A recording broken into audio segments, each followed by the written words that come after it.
Ain Gazal, the faces that refuse to be forgotten. Close your eyes and imagine standing on a quiet hill in Jordan. No monuments, no ruins towering above you. Just dry earth, a warm wind, and the sound of sand scraping across stone. Nothing about the landscape tells you that anything important ever happened here. You could drive past this ground 1,000 times and never feel a single spark of history under your feet.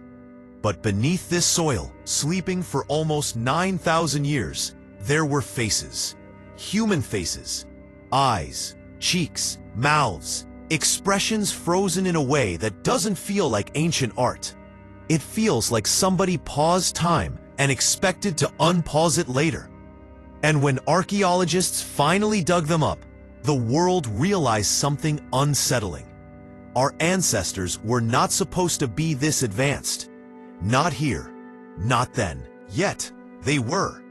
The place is called Ain Gazal, meaning spring of the gazelle. Today, it's near modern Amman. But long before buildings or highways or cities, this was one of the first real communities on Earth. While most humans were still wandering in small groups, figuring out how to hunt, how to farm, how to simply not starve, the people here built houses, organized fields, cultivated land, and for reasons we still don't understand, they created life-size statues. Figures with haunting, unnatural eyes that seem to hold a memory we can't decode. Picture workers in the 1980s digging for a new road when suddenly, instead of stone or dirt, they break into smooth plaster. Then a curve, then an eye socket. Imagine brushing dirt away and seeing a white face appear from the ground, staring up, as if waiting for you. No warning, no ritual site to prepare you. Just an ancient face waking in sunlight for the first time since the Stone Age. Be honest, how would you feel? Because these aren't like Egyptian statues or Greek sculptures. These don't look noble or heroic or divine. They look aware. Aware in a way that makes your nerves shift a little. These statues were made when humans supposedly barely understood agriculture. They had no metal, no writing, no wheels, no monuments. Yet somehow, they gathered reeds, wrapped them into a core, coated them in plaster mixed with bone ash and lime, shaped them by hand, painted eyes with bitumen so black and reflective they still shine today. That level of technique should not exist this early.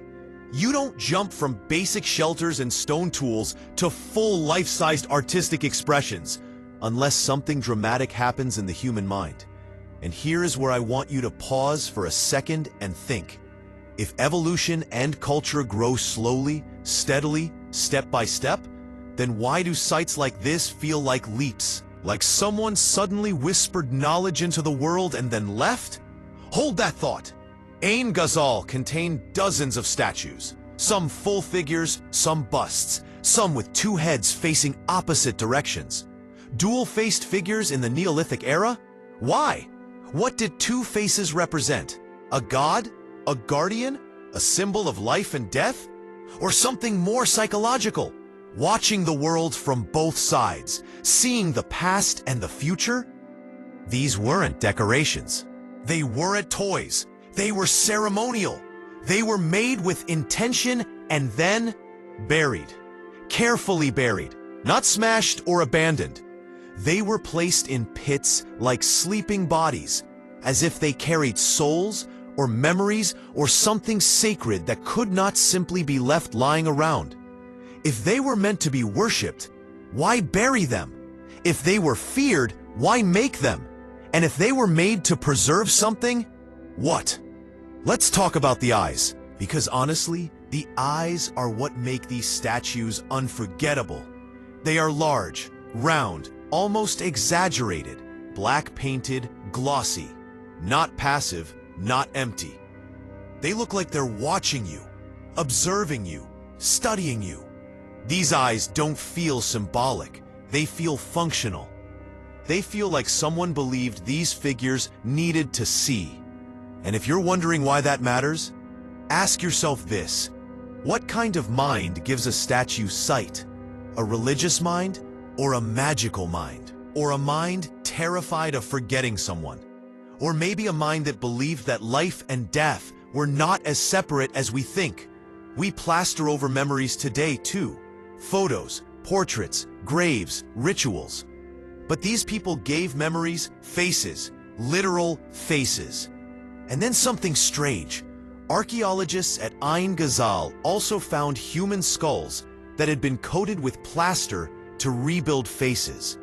Meaning they dug up skulls of their dead, sculpted new faces onto them, and reburied them. Think about the intimacy of that. The belief behind that. That's not fear. That's devotion, nostalgia, love, maybe even spiritual duty. What did they think happens after death? Did they think faces help souls return? Or ensured ancestors remembered their living family? And here's a question for you. Imagine your culture teaching you to dig up elders, give them new faces, then lay them back to sleep. What does that do to your understanding of life, memory, identity? It's eerie, yes, but also incredibly human. We cling to memory. We cling to presence. We can't let go. Neither could they. Now the timing is the real shock. Ain Gazal thrived around 7200 to 5000 BC. Stonehenge, 5,000 years later. The pyramids, 6,000 years later. Writing in Mesopotamia, 4,000 years later. These statues are not just old, they are almost impossibly early. The world should not produce life-size sculptures at this point in time. But it did, which leads to two possibilities. Either this community was unusually advanced, emotionally and culturally, or we've underestimated early humanity by a massive degree. And here's the uncomfortable question that historians avoid, but we get to ask. Did knowledge appear here first, then fade, then reappear millennia later somewhere else? History is not straight. It has sparks. It has resets. It has forgotten peaks. Ain Gazal was one of those peaks. A sudden bloom of complexity, art, spirituality, community, and then decline. Around 6500 BC, the climate shifted. Populations grew beyond food supply. Land became overused, and the community began to collapse. They didn't get conquered. They didn't disappear overnight. They simply faded, slowly, generation by generation, until the fields emptied, and the houses cracked, and the statues slept under dust. Think about how sad that is. A society rises early, creates something humanity won't match again for thousands of years, and then walks away quietly. No grand ending, just silence. That's the part that always gets me. Greatness doesn't always collapse in battles or flames.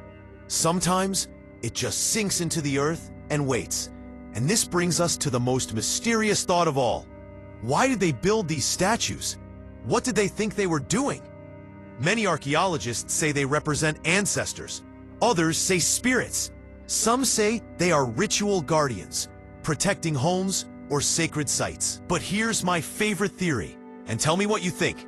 What if these statues were not made to watch the world of the living, but to be seen by something else? Something above or beyond. Something they believed was watching them, and they wanted to show it that they remembered. They believed. They honored, or maybe they feared. Look again at those eyes in your mind. Almost too large, too intense. Not artistic style, but intentional exaggeration. As if the eyes mattered more than the face, more than the body. Eyes are awareness. Eyes are witness. Eyes are presence. When someone thousands of years ago builds a statue and gives it eyes like that, you don't brush it off as primitive art. You ask yourself, what were they expecting these statues to see? And here's another question for you, because these are the moments that shape curiosity. If the first large-scale human statues looked mystical, ritualistic, eerie and deeply symbolic. Why did later cultures move away from this kind of expression? Did we lose something? Did we trade raw spiritual imagination for structured religion, monuments, and power hierarchies? Did early humans connect with something raw and universal, then forget it? Sometimes I think about the first person who sculpted one of these statues. Did they feel special? Did they feel chosen? Did they feel afraid? Did they believe they were shaping a soul, or talking to ancestors, or giving form to a presence only they could sense? And then I wonder about the last person to bury one. Did their hands shake? Did they know that what they were burying was the final breath of something their culture once held sacred? Did they think someone far in the future would find it again? Or did they hope no one ever would? We often talk about progress as if time always moves forward. But Ain Gazal suggests memory runs in loops. Humans knew how to honor the unseen long before temples. Humans ached for meaning long before priests. Humans feared loss long before kingdoms. We have always been searching for ourselves, and sometimes the oldest faces tell you more about the human soul than any modern philosophy. Imagine standing in a museum now, looking at one of these statues. White face, huge eyes, no pupils, just dark, endless circles. And you suddenly feel like you're the one being studied, like you're the strange one, like they've been waiting so long that your presence is the new mystery. That is the unique power of Ain Gazal. Instead of you observing history, history observes you. Those statues survived the collapse of their society, the burial of their city, the erosion of thousands of years, the rise and fall of empires, the rewriting of human story after human story, just to sit under museum glass and look back at us. And what do they see? A species still confused, still searching, still trying to understand who we are, where we came from, and what happens after this life ends. 9,000 years ago, in a world without books or rulers or metal or math, someone already asked those questions. And they didn't write answers. They sculpted them. They buried them. They trusted time to carry the meaning forward. And we dug it up, and instead of answers, we found eyes. Watching. Silent. Asking their own questions. Do you remember us? Do you understand what we were trying to say? Or has humanity forgotten more than it learned? That's Ain Gazal. Not just history, not just archaeology. A whisper from before civilization truly began. A moment when humans looked at life and death and time and tried to hold all of it in plaster and bone and gaze. Not triumph, not conquest, just memory, just presence. Just eyes refusing to close across 9,000 years. What a strange species we are. Building faces in the dirt just so someone someday might feel what we felt. Maybe we aren't as modern as we think. Maybe they weren't as ancient as we assume. Maybe time is less wall and more mirror. And in those statues, staring through ages, maybe we're not looking at the past. Maybe we're looking at the first reminder that history doesn't start where we think, and humanity understood itself long before we learned to write about it.